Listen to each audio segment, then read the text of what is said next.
So yeah, clearly I'm getting boxed in, and I'm the person that does the legal thing. So I'm going to talk to you about the legal position when it comes to cyberbullying, right?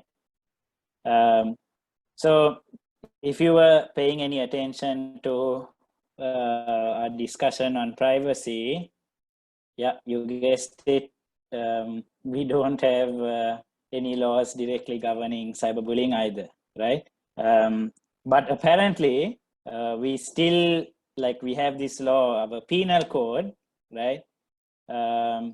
Which was drafted in 1883, is still supposedly applicable to the bullying that happens online. So that's the penal code. This is the penal code. You can still apparently use its provisions to deal with the issues that come up with cyberbullying, right? So what I'm going to do is to take you through some of those some of the provisions that can be used and that are used when it comes to this, right? Okay, so there are, broadly speaking, 3 offenses under the penal code that sort of cover these issues. So it's sexual harassment under section 345, criminal intimidation under section 483, and what's called cheating by personation under section 399. So with sexual harassment, the physical element is basically the use of words or actions or causing sexual annoyance or harassment to someone else. So you can think about this, like in 1883, they were thinking about, like, you know, like going and shouting something at your neighbor, or like hooting at someone when they pass by and things like that. But because it's worded so broadly, it could also now be applied to, like, the messages that you post under someone's picture, or constantly texting someone and so on, right? Now, the mental element to this is if the person doing it has an intention to cause an harassment or annoyance, you can be punished for up to 5 years, but you can also get compensation, right? The person who was sexually harassed. So compensation for your injuries, and injuries also include like psychological effects, right? So this looks like various things. So for example, like sexual jokes, like if it makes you feel uncomfortable, body shaming, or someone spreading some rumor about you. Again, the lines are sometimes a little blurred. So for example, like someone might ask you out on a date and that might not be an issue. But let's say they keep doing it even though you've like said no, then that can become like harassment or like annoyance and things like that, right? So you can see some other examples as well. So if this kind of behavior is happening online, if that's the kind of cyberbullying that's happening, then under section 345, it is a criminal offense and the person can be punished for it. The next one is called criminal intimidation. What relates to cyberbullying is that you threaten another person either with injury to them, that person and their reputation or property, or someone that they love or have an interest in, and that it creates the effect of either causing them alarm or causing them to do something that they would not do if they were not under the threat, right? So again, the mental element is an intention to do this kind of thing, and you can be punished with like up to 2 years or a fine.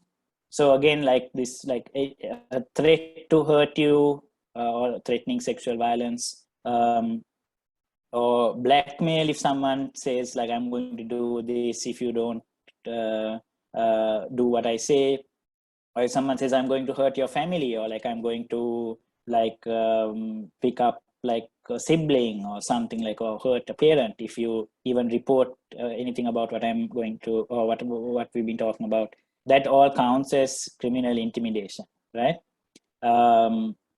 And then the final one is what's called cheating by personation, right? And here you pretend to be someone or substitute someone or represent that you are someone that you're not, right? And cheating is basically where you deceive someone and induce them to do something which they wouldn't otherwise do if they weren't deceived. So for example, like I take Nishan's phone and I start texting some girl, and Nishan is really popular, so the girl agrees to like meet Nishan, but doesn't know, like she only continues the conversation because she thinks she's talking to Nishan and Nishan is asking her out on a date. And then suddenly I arrived there, right? But regardless of what happens, the fact that I deceived her, that's cheating by personation, right? Because that person would not have like turned up or even carried on the conversation if they knew it was just Sanjit who was talking to them and not Nishan, right? And then, so the mental element is like this fraudulent intention to cheat someone. And there are all kinds of things, right? And this is the one that relates to like cyberbullying. So way back, even like way back in 1883, like they recognized that it doesn't matter if it's a real person or not, right? So my original Facebook profile is like Frederick Fickelstein. There's a long story behind that. So it doesn't matter if it's like a made up person, that's still part of the offense, right? So that's where, even with this old law, supposedly you can take on like people who appear under like pseudonyms, like fake names or fake profiles to go and bully someone. And again, what I want you to appreciate is that these offenses aren't sealed, right? So very often you might take on someone else's name and then start like threatening you or then like sexually harass you. So sometimes a lot of these things go together, right? Now, I know in the papers recently over the last few weeks, and you've been hearing about regular arrests of people who've been involved in like a very serious instance of exploiting this girl, right? But that is something that goes like way beyond cyberbullying, because it also translated into actual like sexual like exploitation of this girl. So those will engage other offenses, right? So the people who like had sex with this girl or whatever, like they'll be charged with other like much more serious offenses. But it's important to remember that like that was also possible because of the like online nature of how this happened. And so it's we definitely need new laws to be able to adapt to this. Now I want to also talk to you about like this legal option. There are three things to remember, right? And again, there's only so much you can do. So here are three things about the legal option. So the first one is that it takes ages to actually secure a prosecution conviction, because like the police have to investigate and they have to feel like there's enough to build a case against that person. They have to get statements. They are busy with all kinds of other cases as well. They might not give it so much attention. And so it can take a long time, and that can actually be very taxing psychologically and emotionally on you, right? Okay, also, like if I feel like I have to stick with a theme, I sometimes push it to an extent and it doesn't quite get like, doesn't always fit. So that's why I like try this so long. Yeah, anyway.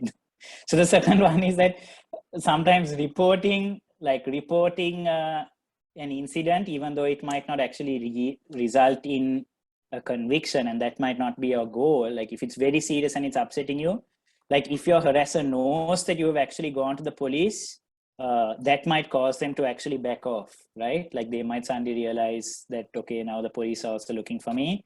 And so that could be one of the reasons you decide to report something if it's very serious. And then of course, the last thing is that like in very serious instances, and like when sometimes particular cases get a lot of public attention, and so like the police also feel like pressure that they need to deal with it, the law is able to actually prosecute someone under a combination of these provisions and secure a conviction. So that's also something to keep in mind. Like the law is there, but in Sri Lanka, the legal system is like very slow and it's very difficult. So just keep that in mind. Okay, in terms of taking action, what can you guys do? So if you are going through a situation like this, make sure you tell someone about it, right? I know like you feel like, what was the movie I watched recently? There was a movie in which someone, oh yeah, it was a Netflix movie or something. Orphan, right? In which like, I don't know if you watched, it's a horror movie. So there's this like tiny kid and she's like threatened by this other like elder sister that if she tells anyone anything, that like they will hurt their family. And so sometimes when you're in that situation and you're facing this kind of thing, because of everything Yumi also talked about how it can make you feel and think, you can feel really isolated, you can feel cut off. Like if the threat takes effect, you might think, okay, I can't actually talk to anyone. So actually it's important ahead of time, right? Like just after this workshop, stop and think about like, who's a trusted adult that I can talk to about something like this if it ever happens to me, right? So like Sheldon is like apocalypse bag packed and ready. Like it's good for you to have um, like like a plan in the event something serious like this happens. Like who am I going to tell? Like don't wait until you're in that situation to like figure out, okay, who's the person I can trust. And you know, sometimes it might not be your parents, because like it's ideal if it's your parents and you have that kind of relationship and you can trust them with anything, but maybe sometimes it's not, and so there's like a cool aunt or like some like elder sibling. So just figure out who that is. You can always go and make a complaint to the police, but if you're doing that, make sure you take someone with you, like an adult, or go with a lawyer, just so that they they can also back you up and they can support you. Like don't go alone. And the last thing is that like some police stations now have what are called women and children's desks, which is a bit sexist, I know, but they try to staff those desks with like women constables, because they know that like if it's a female victim, they'll be more comfortable opening up to like another, like a woman, rather than having like these young male officers listening to like a complaint about sexual harassment or something like that. So that's a step in the right direction, and hopefully more and more police officers, police stations will have this, but that's something to keep in mind as well. There are some organizations that can help. There's this group called Safe Sisters, which has published a guide on things like this for resources. There's also a website called Bakamuno that has a lot of information on like cyberbullying and violence. And if you actually want assistance, like if it's a very serious case and you feel like you need someone to help you, like to take you through it, you can always go to the Grassrooted Trust, the Child Protection Force, Sisters at Law. There are various places. Yeah, that's it from me. Thanks.